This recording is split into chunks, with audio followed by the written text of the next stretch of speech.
Good day, everyone. Welcome to this presentation on forms. We did email you a copy of all the forms that we are going to discuss, so you're welcome to also open that and follow along should you wish, as the presentation might be a little bit too small for you to see all the details, but please enjoy the presentation, and afterwards you're welcome to ask some questions. These are the forms that have been amended and they've been placed on the website. So we replaced all the old ones with the new ones. So it's all this whole list of forms over here. And like I said to you, we also emailed them to you, so you must have a copy of it. But should you wish to download it, you can download it from the website. First up, we have an application for initial cabin crew instructor rating. So the form looks like this. It was amended a little bit. All your details go in here. You fill in what scope you're applying for, the ATO under which you are applying to become a cabin crew instructor. You tick all the forms that you have submitted with the form, and then there's a declaration, a code of integrity, and then you as the applicant will complete all your details over here.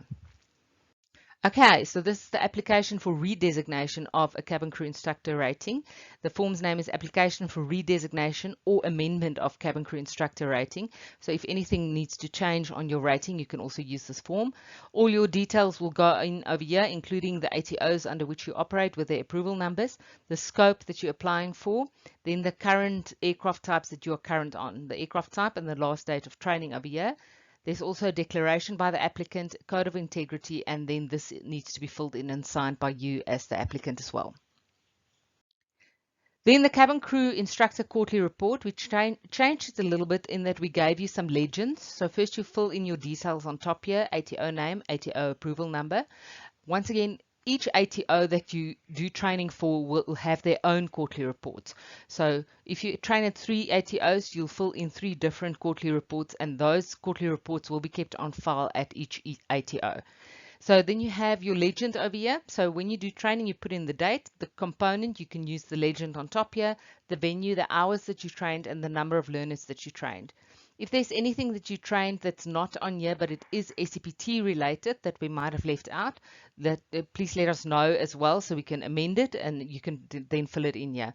We do not need to see anything else that's not SCPT related. So if you do safety management systems or dangerous goods or whatever else you might train that is not related to SCPT type training, please do not fill it in on your quarterly report. It goes on, so there's quite a lot of space. So your second page has a lot of space as well. Then you'll calculate the number of hours that you trained for the specific quarter. You tick which quarter this applies to and then sign it at the bottom here.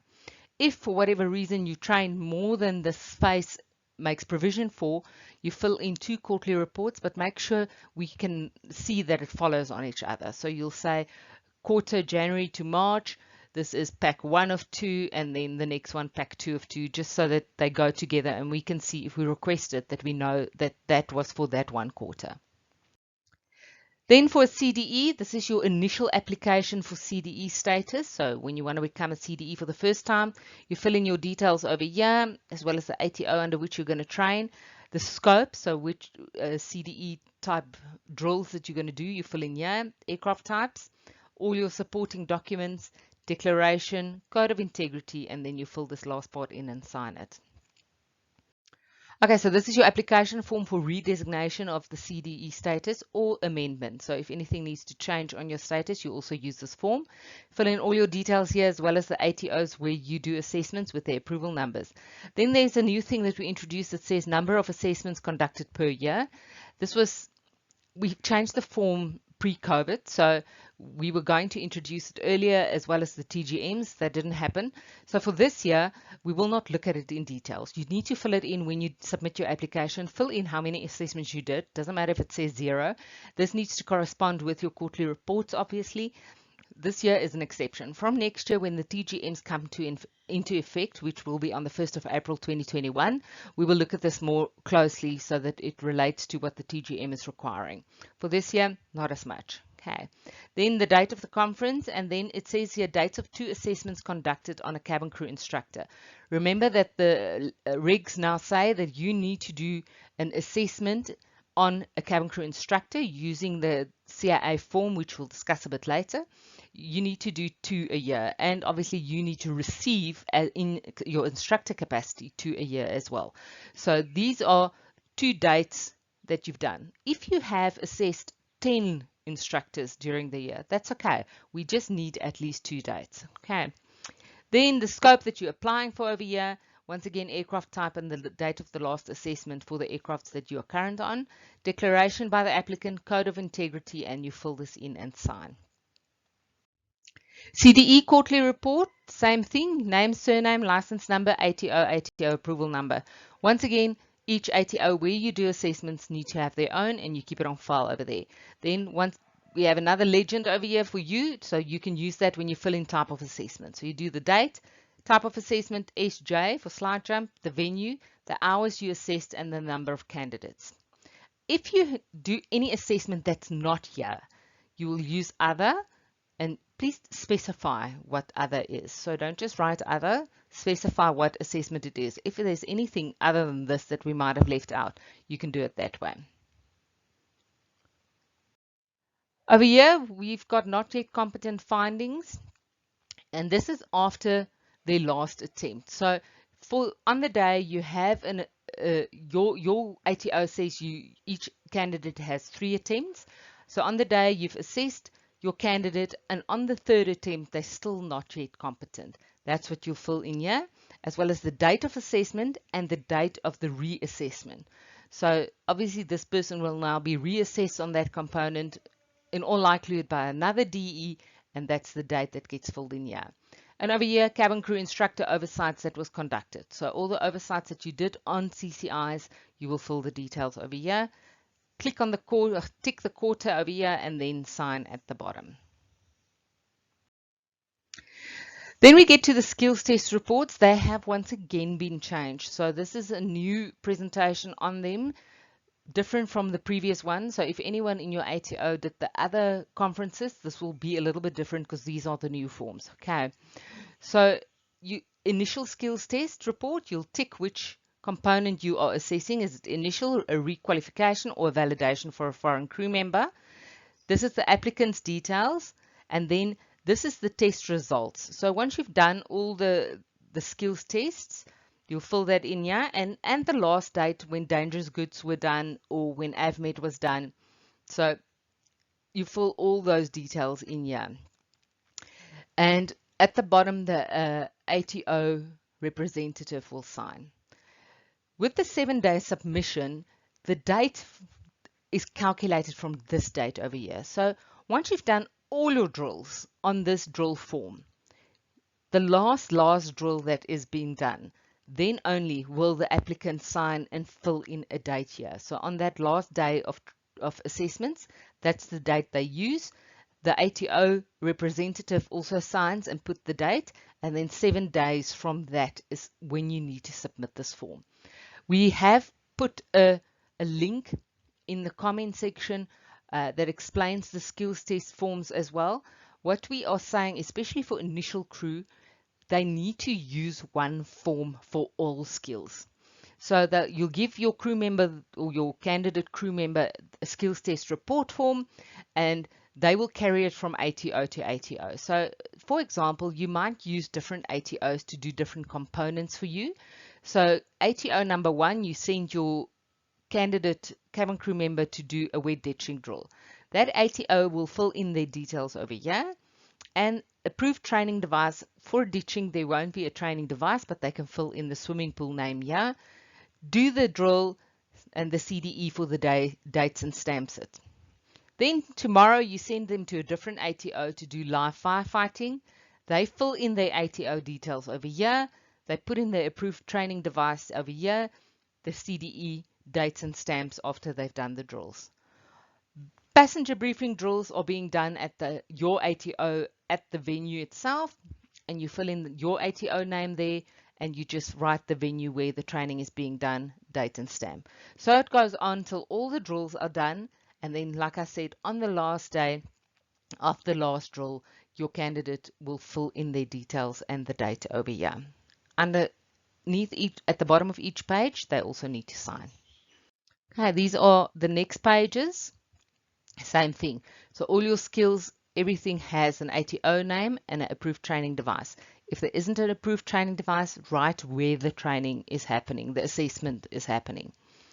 Then you'll see all the details over here. There's your equipment. And then this is the last page. Okay, pilot in-cap is the last one on here. You don't have to do it in this order, but however you do it, the last date is the date that goes on the front page.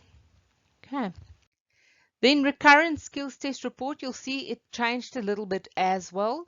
First of all, you have your cabin crew member details over here. Once again, you have your test results here. You'll see in the link I spoke about earlier where we talk about the skills test reports and how to fill them in. We try and ask that operators, when they do recurrent training, to also do the training as close together as possible. The last drill that they do, once again, this is the date that the crew member will fill in here, and 7 days from that date is what you have to submit the paperwork. So I know it's not always possible. Sometimes it happens that the crew member is on a flight and they come back and they can only have time for recurrent. They do their recurrent training, and then only 2 months later they come back and they can do wet ditching, for example. That is understandable. We fully understand that that can happen. So then 2 skills test reports will be submitted. But as far as possible, try and do all training within 30 days. And then on the last day, you fill in the date here of the last drill and you submit it within 7 days. It just makes it so much easier on our licensing officers, especially with the online submissions now. They are busy streamlining the process a little bit as well, so it will get better, we promise. But it's very difficult for them when just bits and pieces get submitted. So a skills test for one component and a week later a skills test for another component, it makes it very, very difficult. And people get upset because then the licenses aren't issued, but something might have expired, or the one hasn't been processed yet because the processing time is 7 to 10 work days. Now you submit a second one and now you put pressure on them. So to rather just submit one form will be much easier, and it will be easier on the process. So try and do that as much as possible. Okay. Same thing, if you send your crew to do ditching with another ATO or firefighting, that ATO will fill in their details here, but the responsible person for the operator or the training organization will fill in their details over here. Applicant signs at the bottom as well. Okay, this is page 3 and 4.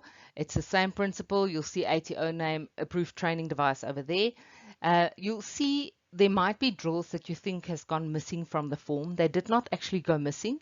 We went through part 121 and we realized that some of the drills we had on the skills test report is actually not a drill requirement under part 121. So those components form part of the theory and can be tested theoretically in an exam. They won't be tested as a drill anymore. All right, this is the last page on the recurrent skills test report. You'll see same thing, ATO name, approved training device. Only over here you'll see that the portable oxygen says AVMET ATO. The use of the portable oxygen is required under AVMET. It is not a drill requirement under 121, but it is required by AVMET. So that's why it will be done by the AVMET ATO when the person goes for AVMET training.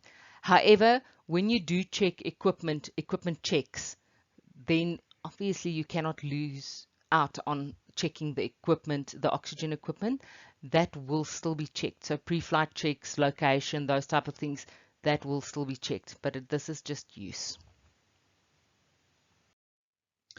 The type skills test report for cabin crew, when you do type rating, exactly the same thing. Your details over here, previous test results, expiry dates over here.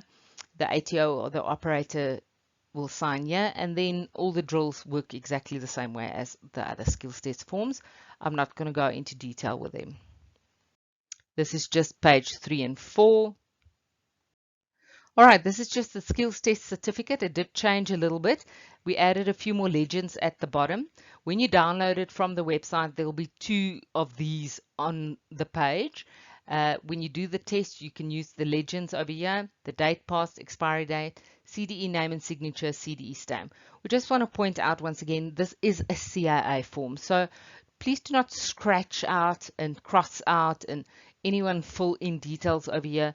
treat it as a SACAA legal document. So if there is issues on the form, rather use a new form and put in the details over there.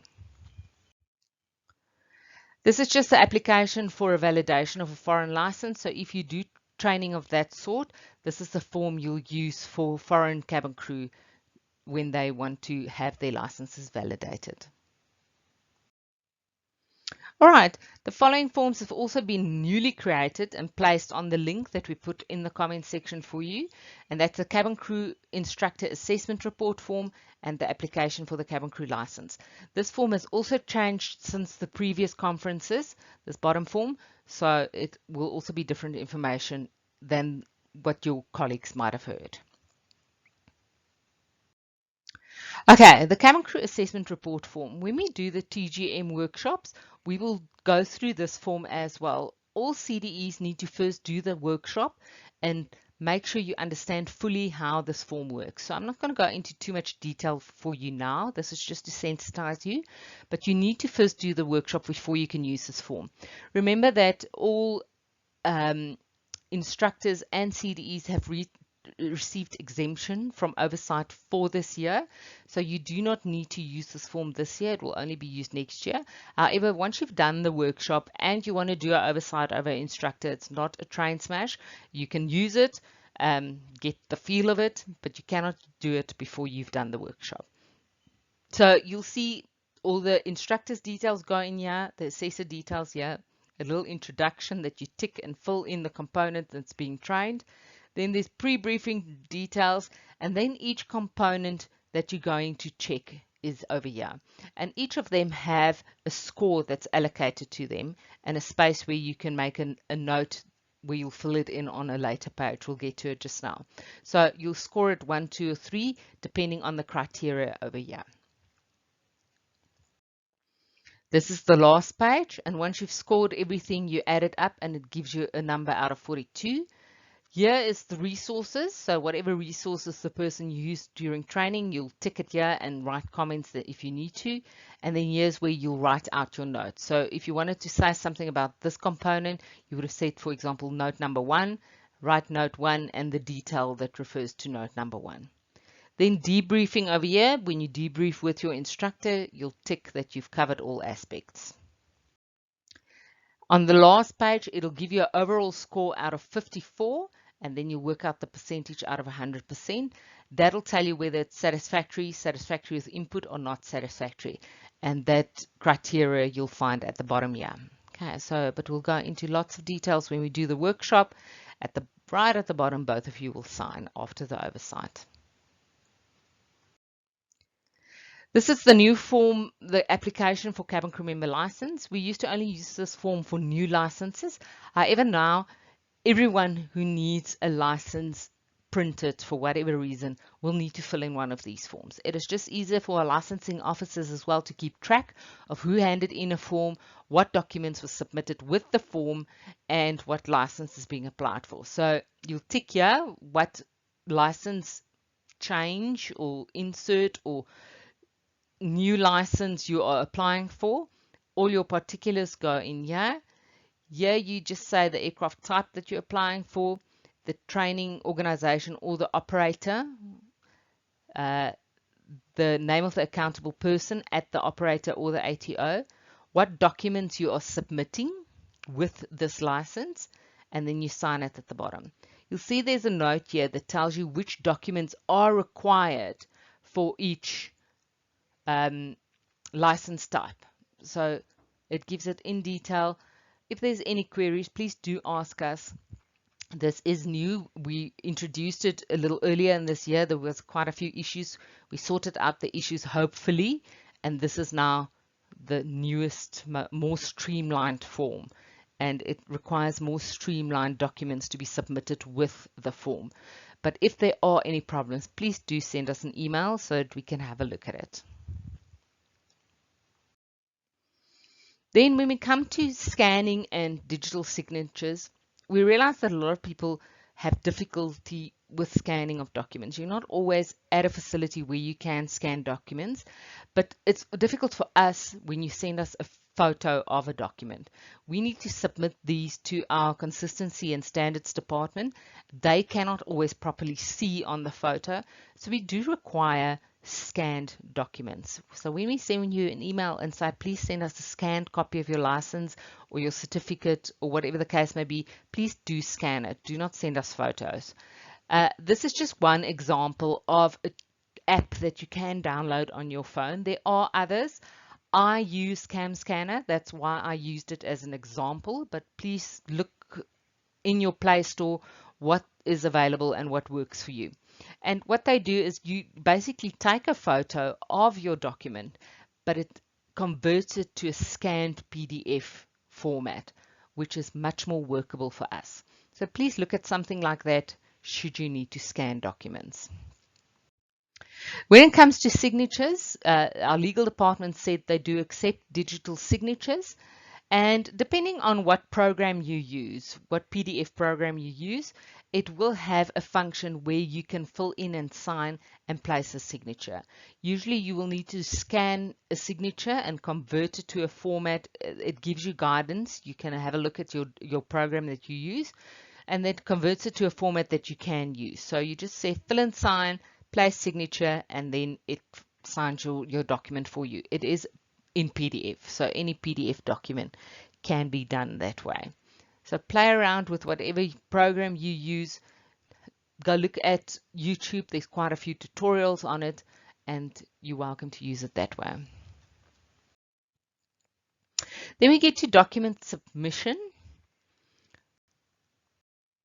You'll see this is the online process. There I also placed a link, and I'll put it in the comments as well, on how to submit documents online. We do realize there's people that have a bit of an issue with this. We have been assured by the licensing department they are caught up with the backlog at the moment. So it shouldn't be too much of a backlog. They are caught up until I think about the second week of November already. Turnaround time is 7 to 10 working days at the moment. So it should be fine. This is the process on how to do it. When you want to collect it, you can send a courier or you can collect it yourself, but you have to make an appointment. You cannot just show up there. So please do email them, make an appointment, use your license number in the subject field. When you email them, you can also use the email address to try and follow up. Please don't overwhelm them when you submitted it today. Don't email them in 2 days and ask again. Give them 7 to 10 working days. If you haven't heard back from them by then, by all means follow up, send them an email. They are very overwhelmed with emails because of the system that's been put in place. We all are also still social distancing in the office. So when we are in the office, not everyone is there at the same time. So they do work shifts and they do work from home. So please have a little bit of patience when it comes to that. If after 7 or 10 working days you haven't heard anything, and you followed up and you still haven't heard anything, you're welcome to send us an email as well. We can try and assist you as far as we can with cabin crew licenses. Please do not ask us anything about any other licenses. We have no idea. We can try and assist and see if we can follow up for you as well. This is just to reiterate again that the current turnaround times for license issuance 7 to 10 business days. So don't submit it today and count 7 days and start asking where your license is. It's 7 to 10 work days, so it's about 2 weeks. Then after, you are welcome to start querying it. And please note that license inserts cannot be printed if there is a component that's expired. So if you only do a certain component, and this is especially a problem with the ab initios that do their initial training at an ATO, and then after the year has passed, they still don't have jobs, so they go back to the ATO and they want to update the components that they can, like DG or AVMED, and because recurrent SPT can only be done in operator, so they want to update those components. They do the training with the ATO, they go to CIA, they submit the documents, and CIA doesn't give them a printed insert back. We cannot give you anything. We can update the system, but that's it. We cannot give you anything printed if there is a component that's expired, and in this case, it'll be the SCPT. So please make that very clear to your students if they come back to you after the year to do components or update components, that they will not get anything from the CIA to prove that the training has been done. You're welcome to sign their skills test certificate in the middle of the license, Like we said earlier, that is a valid CAA document as well. You as a DE are designated, or instructor is designated by the CAA, so you can sign that, and you can always give them a letter or a certificate as proof that they have done the training, but they won't get anything printed from the CAA as long as there is a component expired. We trust you enjoyed the presentation. You're welcome to now ask questions afterwards. You can raise your hand and ask a question or type anything in the chat box should you wish. Thank you for your time.